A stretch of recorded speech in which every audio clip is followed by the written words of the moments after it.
प्यारे बच्चों नमस्कार। आज हम लेसन 1 की प्रश्नावली 1.1 करने से पूर्व इसके उदाहरणों को समझ लेते हैं। बच्चों उदाहरण नंबर 1 इन्होंने मुझे दिया हुआ है कि 4052 और 12576 का एचसीएफ यूक्लिड विभाजन एल्गोरिथ्म का प्रयोग करके हल कीजिए।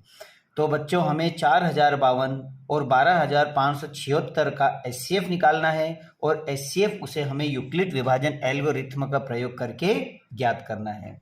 तो आइए बच्चों हम करते हैं सवाल। तो इसे हमें यूक्लिड विभाजन एल्गोरिथ्म से करना है। तो हमारे पास इन्होंने संख्या दी है 4052 और 12576 का हमें एचसीएफ निकालना है, वह भी यूक्लिड विभाजन प्रमेयिका से। तो बच्चों हम समझ लेते हैं कि यूक्लिड विभाजन एल्गोरिथ्म क्या है।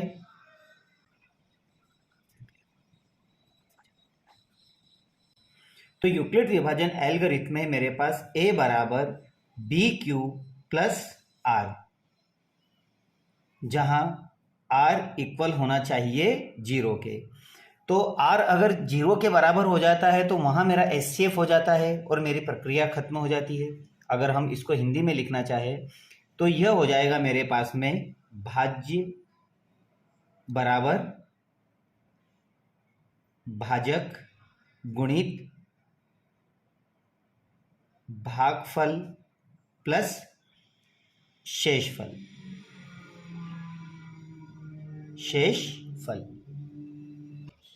अब बच्चों इसे मुझे लॉन्ग डिवीजन मेथड से सॉल्व करना है और लॉन्ग डिवीजन मेथड से हल करने के बाद में मैं इसे तब तक हल करता रहूँगा जब तक कि मेरे पास रिमाइंडर 0 ना हो जाए। तो हम इसे लॉन्ग डिवीजन मेथड में सबसे छोटी संख्या जो होती है वो बड़ी संख्या को भाग लगाती है। तो हमारे पास में छोटी संख्या कहाँ क्या है, यहाँ पर 4052। 4052 से मैं भाग लगाऊंगा 12576 को।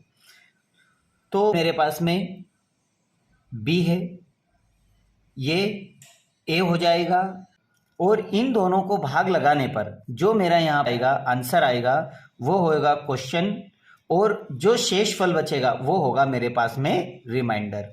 तो बच्चों अपन भाग लगाकर देखते हैं कि हमारा रिमाइंडर क्या होगा और फिर हम इसमें जमाएंगे।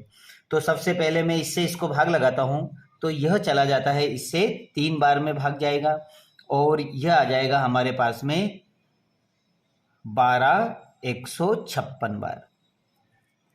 तो इन दोनों को भाग लगाने पर यह 3 बार जाता है और आता है 12156। जब इन दोनों को हम घटाएंगे तो यह हो जाएगा हमारे पास 0 और ये दोनों जाएगा तो यहाँ बचेगा 2 और इसमें जाएगा तो 4, मतलब 420। तो यह हमारा रिमाइंडर आ गया। अब मैं यहाँ पर क्या देख रहा हूँ कि मेरा यूक्लिड एल्गोरिथ्म कहता है कि जहाँ r हमारा क्या होना चाहिए 0 के बराबर, तो यहाँ रिमाइंडर मेरा 0 के बराबर नहीं है।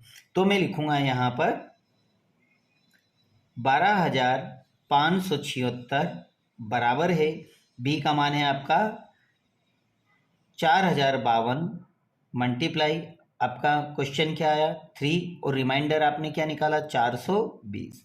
तो आप लिख सकते हो कि जहां r नॉट इक्वल है 0 के। तो बच्चों इस प्रक्रिया को हमें तब तक जारी रखना है जब तक कि हमारा शेष फल 0 ना हो जाए। इस स्थिति में प्राप्त अभाज्य ही वांछित हमारा एचसीएफ होगा। अगर यहाँ पर 0 प्राप्त होता है तो इसका मतलब है इस प्रक्रिया को हमें और आगे बढ़ाना है। तो लॉन्ग डिवीजन मेथड में ये जो हमारा यहाँ पर रिमाइंडर आया था, अब ये हमारा बी हो जाएगा और जो हमारा बी था उसे हम नीचे उतार लेंगे, अर्थात ये अब आपके पास में ए हो जाएगा और इससे हम इसको पुनः भाग लगाएंगे। अब बच्चों इसको जब इससे भाग लगाएंगे तो यह चला जाएगा हमारा 9 बार। 9 बार में आ जाएगा ये 3780 बार। तो अब इन दोनों को घटा दीजिए, तो इन दोनों को घटाएंगे तो 2 का 2 आ जाएगा और यहाँ आ जाएगा 7 और 2, मतलब ये चला जाएगा 272 बार, ये घट जाएगा।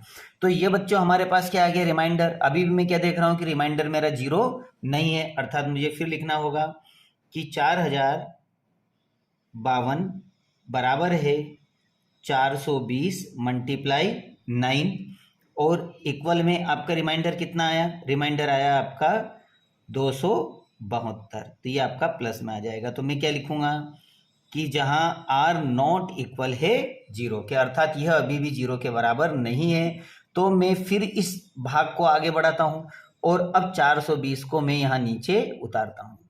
अब मैं 420 को जब इससे भाग लगाता हूं तो यह चला जाता है एक बार मतलब 272, और इन दोनों को जब मैं घटाता हूं तो मेरे पास में आ जाता है 148, तो ये हुआ 148।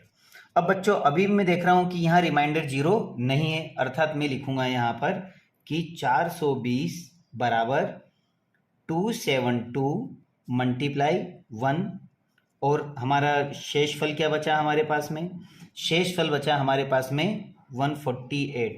तो मैं लिख सकता हूं कि जहां आर नॉट इक्वल है 0 के, अर्थात इससे फिर मुझे भाग लगाना होगा किसको, इस संख्या को, अर्थात मैं फिर उतार लेता हूं 272 को। तो 272 को जब नीचे लाऊंगा और फिर इसे जब मैं भाग लगाऊंगा 148 से 272 को मैं भाग लगाऊंगा तो यह जाएगा एक बार 48। अब इन दोनों को जब मैं घटाता हूं तो मेरे पास में आता है 124।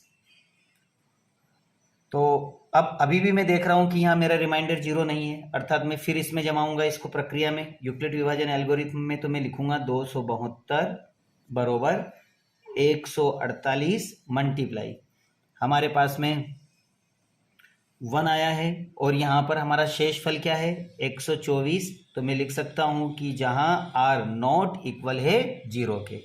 अब वही प्रक्रिया मुझे फिर दोहराना है, फिर मुझे इस संख्या से इस संख्या में भाग लगाना है। तो 148, अब मैं इसे भाग लगाता हूँ 124 को मैं 140 में भाग लगाता हूँ तो ये भी एक बार जाता है 148 में, तो ये जाएगा हमारा 124 बार। अब इन दोनों को जब मैं घटाता हूं तो मेरे पास में आता है 24।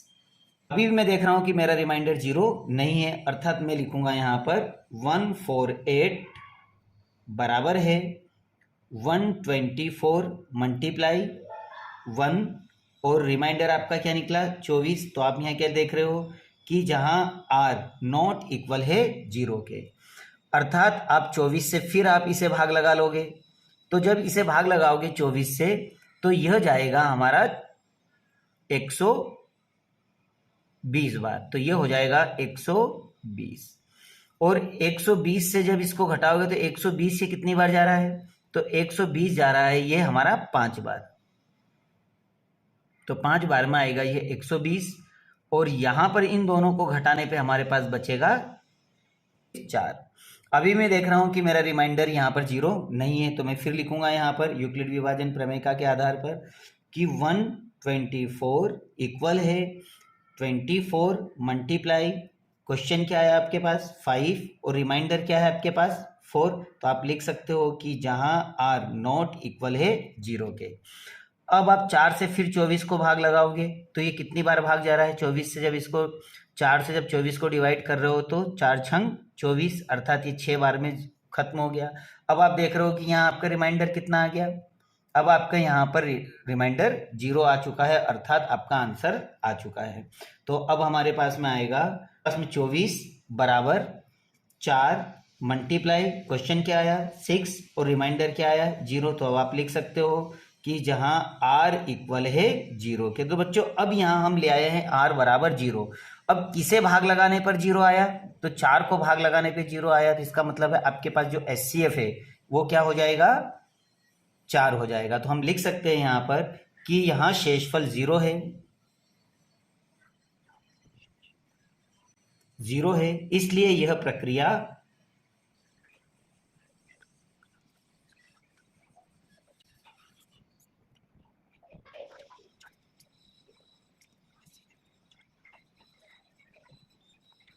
तो इसलिए मैं लिख सकता हूं कि यहाँ शेषफल 0 है, इसलिए यह प्रक्रिया यहाँ समाप्त हो जाती है।